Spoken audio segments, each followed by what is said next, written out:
Je constatais que la centaine d'édifices publics qui avaient été construits en Guadeloupe suite au cyclone de 1928 par Alitur étaient en train d'être soit abandonnés ou alors faisaient pour certains l'objet de projets de démolition. Ce sont des édifices qui ont de véritables qualités architecturales, des qualités spatiales, des qualités de proportion et un vrai confort d'usage, un confort thermique. Par ailleurs, ce sont des édifices de petite taille qui sont tous très bien situés dans le territoire de la Guadeloupe.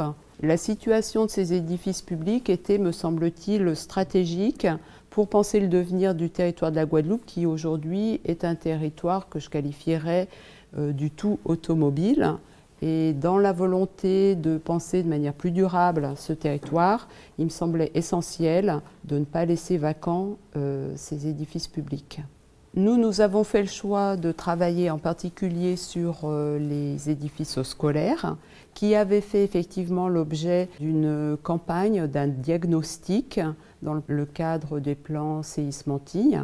Et ce diagnostic était un diagnostic que je dirais à distance, qui ne quantifiait pas. Et l'ensemble des édifices construits dans les années 1930 à 1936 par Alitur étaient donc classés dans la catégorie qui ne pouvait pas faire l'objet d'un projet de consolidement. Pour chaque école, on a une classe de plan carré qui fait 7 mètres par 7 mètres, qui ensuite est desservie en enfilade prolongée par une galerie. Et toutes les écoles ont la même classe. La variation entre les écoles de hameaux, les écoles des centres-bourgs tient à la position de la galerie et à l'organisation de l'angle avec le logement des enseignants. Et donc ça nous permettait, à partir de l'analyse très précise d'une salle de classe type, de pouvoir ensuite extrapoler ces données pour envisager la conservation, la remise en projet, la réhabilitation de d'autres écoles. Nous avons fait le choix d'avoir une recherche qui croise les connaissances de l'histoire avec les connaissances de l'architecture et celles des sciences et techniques pour l'architecture. Et donc j'ai fait appel en particulier à Jean-Christophe Grosso, qui est architecte et qui a une expérience notamment dans la conception, la fabrication de modèles de passerelles et d'écoles parasismiques et paracycloniques en Haïti.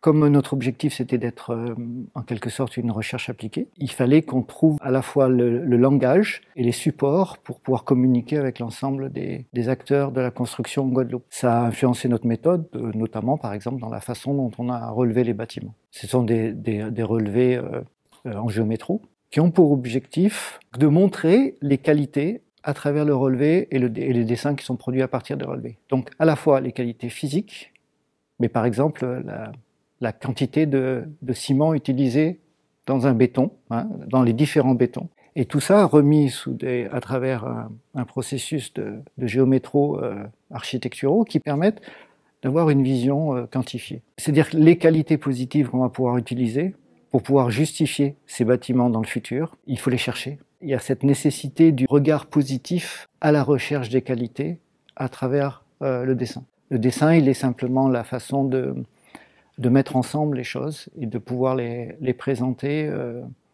sous forme d'arguments. Mais les dessins, c'est pas la seule chose. Et ces dessins vont permettre aussi d'alimenter en méthode la modélisation numérique qui, elle, va nous donner des résultats de résistance minimale de ces bâtiments. Dans un second temps, dans la volonté d'avoir une pensée qui soit territorialisée, de ce diagnostic constructif. Nous avons également travaillé avec un collègue qui est paysagiste environnementaliste. On essayait de faire le lien entre l'histoire de l'architecture et les sciences de l'ingénierie, avec comme relais central la construction, entre l'histoire de l'architecture et la construction, l'histoire de la construction, et de l'autre côté, l'histoire de l'ingénierie. Ce qui est important, c'est comment on intègre les qualités de l'architecture au sein de ce processus.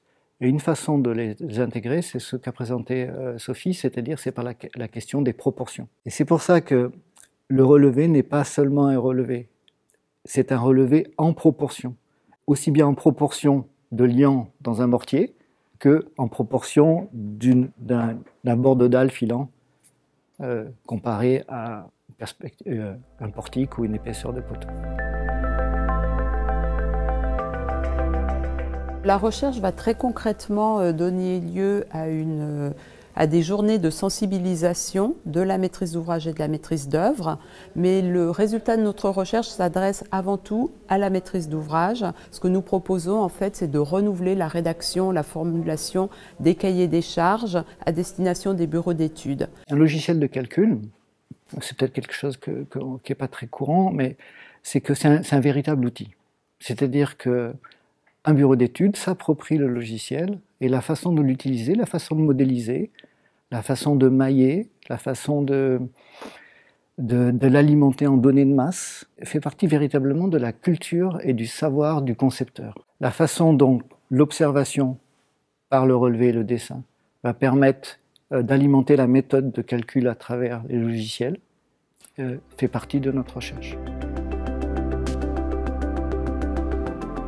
Ce travail a montré en quoi et pourquoi les architectures tropicales, en particulier construites au début du XXe siècle, sont paradigmatiques des enjeux pour penser le XXIe siècle, puisque l'on analyse des architectures qui ont été construites avec des moyens frugaux, en situation d'insularité, en situation coloniale, et devant répondre à des climats chauds et humides. Et toutes ces questions sont vraiment au cœur de la manière de penser le projet aujourd'hui. La surprise pour moi, ça a été de constater que Haïti et la Guadeloupe sont aussi issus d'un massif corallien effondré, donc ont la même ressource. Et donc, ce qui a été développé en Guadeloupe au début du XXe siècle, peut être mis en perspective de la situation d'Haïti d'aujourd'hui. Et en quelque sorte, c'est même assez fascinant de voir que peut-être des solutions pour Haïti d'aujourd'hui auraient été déjà développées dans l'espace colonial au début du XXe siècle, mais oubliées.